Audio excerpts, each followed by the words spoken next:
When Rachel saw that she bore Jacob no children, Rachel envied her sister and said to Jacob, "Give me children or else I die." And Jacob's anger was aroused against Rachel, and he said, "Am I in the place of God who has withheld from you the fruit of the womb?" So she said, "Here is my maid Bilhah. Go in to her, and she will bear a child on my knees, that I also may have children by her." Then she gave him Bilhah her maid as wife, and Jacob went in to her. And Bilhah conceived and bore Jacob a son. Then Rachel said, "God has judged my case, and he has also heard my voice and given me a son." Therefore she called his name Dan. And Rachel's maid Bilhah conceived again and bore Jacob a second son. Then Rachel said, "With great wrestlings I have wrestled with my sister, and indeed I have prevailed." So she called his name Naphtali. When Leah saw that she had stopped bearing, she took Zilpah her maid and gave her to Jacob as wife. And Leah's maid Zilpah bore Jacob a son. Then Leah said, "A troop comes," so she called his name Gad. And Leah's maid Zilpah bore Jacob a second son. Then Leah said, "I am happy, for the daughters will call me blessed." So she called his name Asher. Now Reuben went in the days of wheat harvest and found mandrakes in the field and brought them to his mother Leah. Then Rachel said to Leah, "Please give me some of your son's mandrakes." But she said to her, "Is it a small matter that you have taken away my husband? Would you take away my son's mandrakes also?" And Rachel said, "Therefore he will lie with you tonight for your son's mandrakes." When Jacob came out of the field in the evening, Leah went out to meet him and said, "You must come in to me, for I have surely hired you with my son's mandrakes." And he lay with her that night. And God listened to Leah, and she conceived and bore Jacob a fifth son. Leah said, "God has given me my wages because I have given my maid to my husband." So she called his name Issachar. Then Leah conceived again and bore Jacob a sixth son. And Leah said, "God has endowed me with a good endowment. Now my husband will dwell with me, because I have borne him 6 sons." So she called his name Zebulun.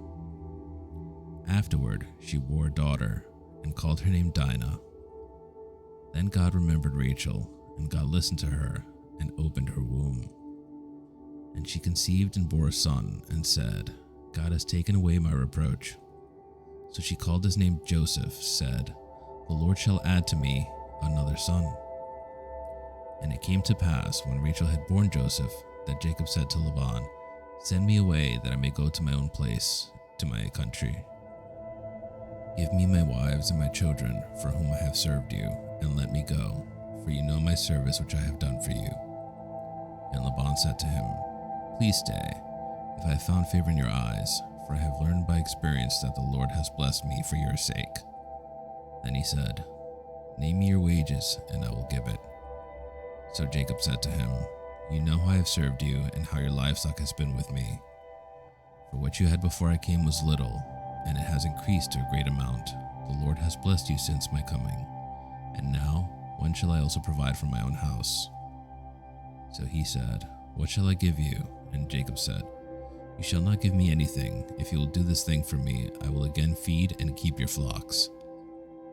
Let me pass through all your flock today, removing from there all the speckled and spotted sheep, and all the brown ones among the lambs, and the spotted and speckled among the goats, and these shall be my wages.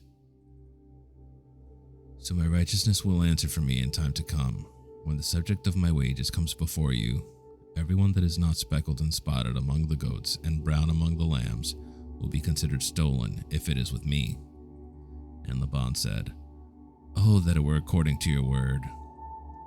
So he removed that day the male goats that were speckled and spotted, all the female goats that were speckled and spotted, every one that had some white in it, and all the brown ones among the lambs, and gave them into the hands of his sons.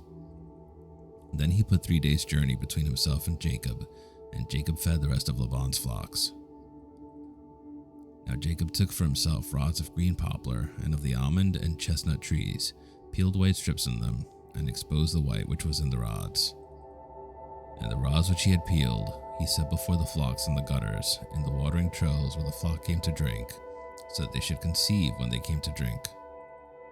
So the flocks conceived before the rods, and the flocks brought forth streaked, speckled, and spotted. Then Jacob separated the lambs, and made the flocks face toward the streaked and all the brown in the flock of Laban. But he put his own flocks by themselves, and did not put them with Laban's flock. And it came to pass, whenever the stronger livestock conceived, that Jacob placed the rods before the eyes of the livestock in the gutters, that they might conceive among the rods. But when the flocks are feeble, he did not put them in, so the feebler were Laban's, and the stronger Jacob's. Thus the man became exceedingly prosperous, and had large flocks, female and male servants, and camels and donkeys.